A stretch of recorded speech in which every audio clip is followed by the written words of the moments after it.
सम्मानित साथियों, थोड़ा सा बैक में चलेंगे 30 साल पहले। उत्तर प्रदेश में बहुजन समाज पार्टी ने भारतीय जनता पार्टी के साथ मिलकर पहली सरकार बनाई थी और उस सरकार को बनाने के बाद बहन जी को मुख्यमंत्री बना दिया गया और भारतीय जनता पार्टी और आरएसएस अपने मिशन मूवमेंट पर निकल पड़े। उन्होंने अलग अलग प्रदेशों में, अलग अलग क्षेत्रों में टीम बनाई। गाजियाबाद का नेतृत्व कर रहे थे अटल बिहारी वाजपेयी। 95 में गाजियाबाद के अंदर संघ का कैंप लगता 5 दिन का।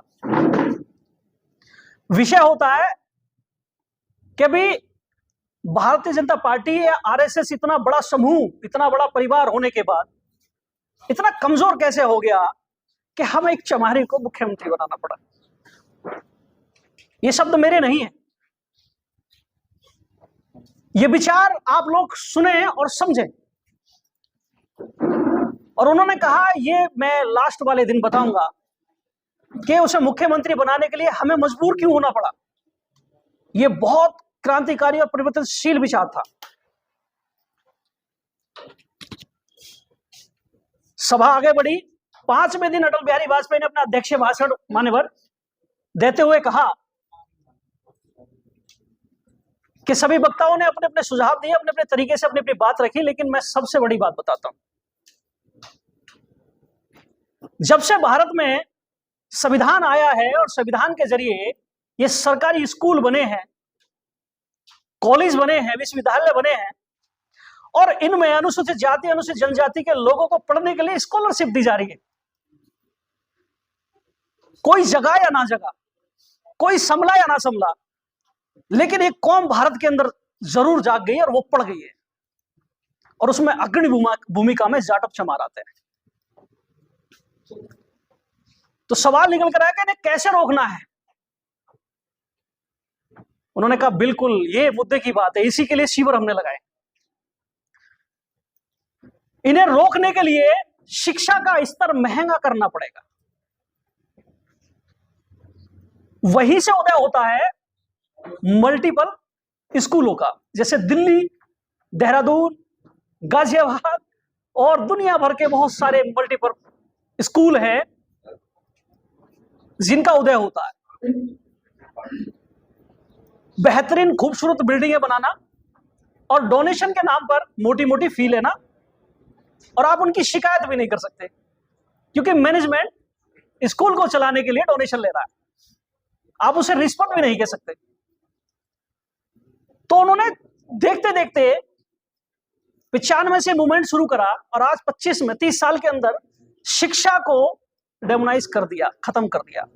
और आज की स्थिति यह है कि सरकार ने, क्योंकि सरकार को चलाने वाले भारतीय जनता पार्टी और आरएसएस संघ के लोग हैं, अभी हमारे आप सबकी आंखों के सामने देश के अंदर लाखों स्कूल बंद करे गए और उन लाखों स्कूलों को बंद करने का जो सबसे बड़ा इफेक्ट है वो हमारी जनरेशन पर पड़ा है।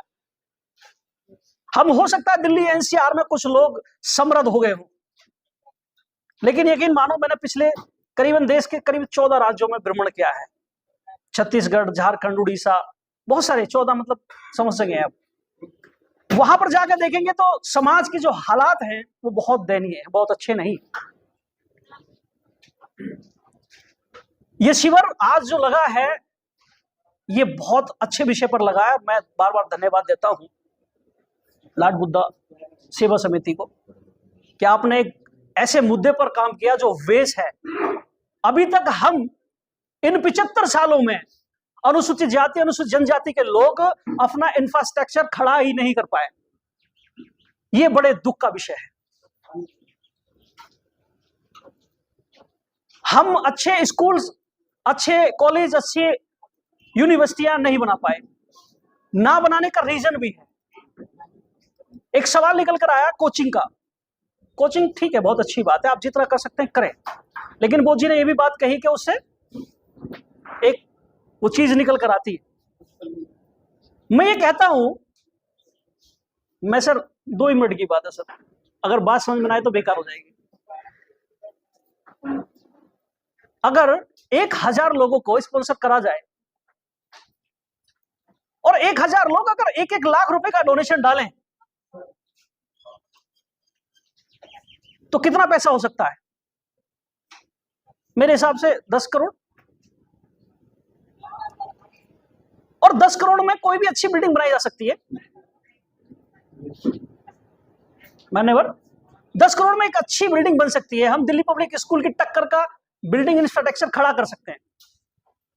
अब बात आती है कि हम गली मोहल्लों में जो अपने पर्सनल, अपनी जेब से एक इंडिविजुअल व्यक्ति जो खर्च कर रहा है, मुझे लगता है कि उसका जो प्रयास है वो सहारनपूर्ण है, लेकिन अकेला चना बाहर नहीं फोड़ पाता। अकेला चना वो एक व्यक्ति का प्रयास एक गली, एक मोहल्ले, एक गांव में हो सकता है, लेकिन उसके जैसे 999 और मिल जाएं तो एक ऐसा स्कूल बन सकता है कि जो आने वाले 100-200 साल तक आपकी व्यवस्था को सुचारू रूप से चला सकता है।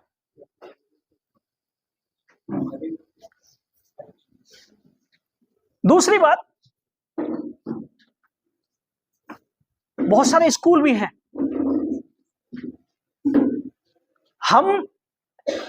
हमें कोचिंग के माध्यम से या दूसरी चीजों के माध्यम से हम बच्चों को वो जो बेसिक चीजें हैं, रिजल्ट्स जैसी, नंबरों जैसी, हमारे बहुत सारे बच्चे जब दूसरों के स्कूल में पढ़ते हैं, हम कितनी कोचिंग करा लें, लेकिन सामने वाला पहचान जाता है ना नाम से। सर्टिफिकेट भी लगाना पड़ जाता है कई बार, तो पता तो चल ही जाता।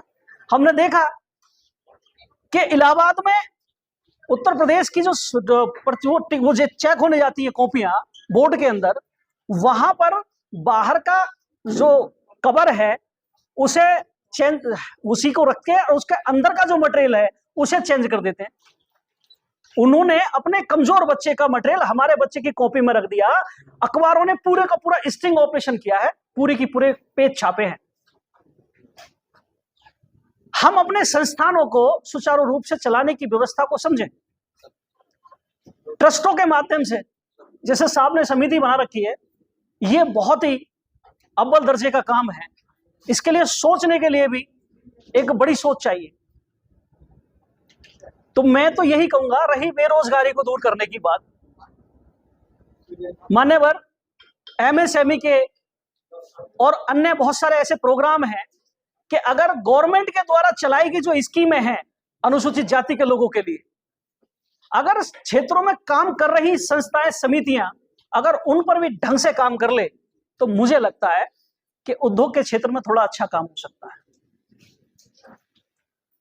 बहुत सारी समितियां ऐसी हैं, डिग्गी हमारी एक संस्था है जो बहुत बड़े स्केल की है, बड़े लेवल की है, लेकिन सरकार ने हमें फंड्स देने के लिए, हमें लोन अवेलेबल कराने के लिए व्यवस्थाएं कर रखी हैं, लेकिन हम लोगों को जानकारी नहीं दे पाते हैं कि कैसे अपना बिजनेस धंधा शुरू करें, कैसे एमएसएमई की यूनिट लगाएं और सरकार से कैसे अपनी भागीदारी सुनिश्चित करें। एनएसआईसी संस्था है एक, जो 1956 में स्थापित हुई थी, जो स्किल डेवलपमेंट का काम कराती है, जो उद्योग के बारे में समझाती है, पढ़ाती है, तुम्हें डिप्लोमा देती है, डिग्रियां देती है। हम उसके बारे में भी लोगों को नहीं बता पाए। हमारे लोग वहां से पढ़ते, डिग्रियां ले, 70% छूट लोन में, वही तुम्हारा प्रोजेक्ट लोन बनाकर वही तुम्हारी यूनिट लगवा के दे देते हैं। तो हमें बेसिक इंफ्रास्ट्रक्चर पर काम करने की आवश्यकता है सर। बाबा साहब पर बहुत सारा बोला जा सकता है, तथागत पर बोला जा सकता है, लेकिन उस बोलने से काम तो नहीं होने वाला। हमें आज के जो ज्वलंत मुद्दे हैं, हमें इतिहास में न जाकर अगर ज्वलंत मुद्दों पर काम कर लें, वर्तमान स्थिति पर अगर हम काम कर लें, अगर हमने वर्तमान को संभाल लिया तो भविष्य हमारा बहुत अच्छा होगा, इसमें कोई दो राय नहीं। लेकिन हमारी समस्या यह है कि हम सबसे ज्यादा 1 घंटे में 50 मिनट भूतकाल में पड़े रहते हैं और वर्तमान में हम 10 मिनट भी नहीं दे पाते, जिसकी वजह से हमारा वर्तमान हमसे छूट जाता है, हम तैयारियों पर बात नहीं कर पाते हैं। यहां पर बैठे हुए हर व्यक्ति लाखों करोड़ों लोगों का नेतृत्व करने वाला व्यक्ति है, कोई साधारण व्यक्ति यहां पर नहीं है। और ये आप असाधारण व्यक्ति ही इस समाज को, इस देश को, इस राष्ट्र को संवैधानिक राष्ट्र और संपूर्ण और समृद्ध राष्ट्र बना सकते हैं, एक अच्छी जानकारी के साथ, एक अच्छे विजन के साथ। आपको एक छोटा सा विषय बता दूं मान्यवर, जिम्मेदारी उन्मूलन का एक कानून आया था 1951 में। आज तक उस विषय पर हमारे संगठन, हमारे समाज के नेता उस विषय पर नहीं बोल पाए। गांव के अंदर जमीनें पड़ी हुई हैं आज भी ग्राम सभा की, और उनमें वरीयता किसको दी गई है? अनुसूचित जाति के लोगों को। जिसके पास जमीन होती है मान्यवर, वो अपने आप में मजबूत होता है, वो खुद बच्चों को पढ़ा सकता है, वो कम से कम अपनी व्यवस्था चला सकता है।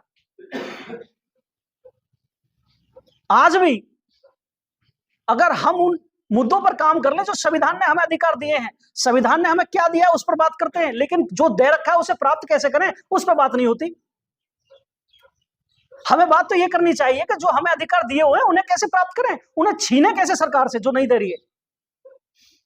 भूमि अधिनियम एक्ट के माध्यम से, जिम्मेदारी उन्मूलन के माध्यम से, जिन लोगों के पास 500-500 बीघा एक एक नाम पर जमीन है मान्यवर, भूमि अधिकतम जोत सीमा के माध्यम से 62 बीघा जमीन एक व्यक्ति रख सकता है।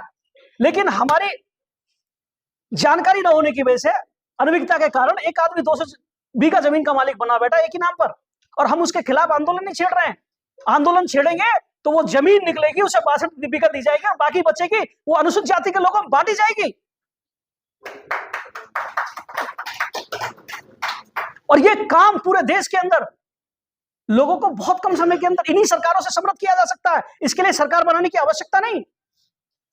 इस जमीन के मामले पर विनोबा भावे ने काम किया था। 50,000 एकड़ जमीन जिम्मेदारों से दान लेकर सरकार के द्वारा गरीबों को बंटवाई थी। बेसिक चीजों पर काम नहीं कर पा रहे हैं सर। अगर भूखा आदमी सिर्फ ये कहता रहे कि मैं भूखा हूं भूखा हूं भूखा हूं, तो पेट नहीं भरने वाला। उसे पेट भरने के लिए हाथ चलाने पड़ेंगे, मेहनत करनी पड़ेगी, उसे वो चीज, वो एफर्ट्स लगाने पड़ेंगे कि जिससे उसे खाना मिले। तो मैं ज्यादा ना बोलते हुए, बातें तो बहुत सारी हैं और सभी साथी यहाँ पर सम्मानित हैं और सभी सब चीजों को जानते हैं। मैंने सिर्फ हिंट दी है आपको, आप इस विषय पर सोचें, विचार करें कि हम और कितना बेहतर कर सकते हैं।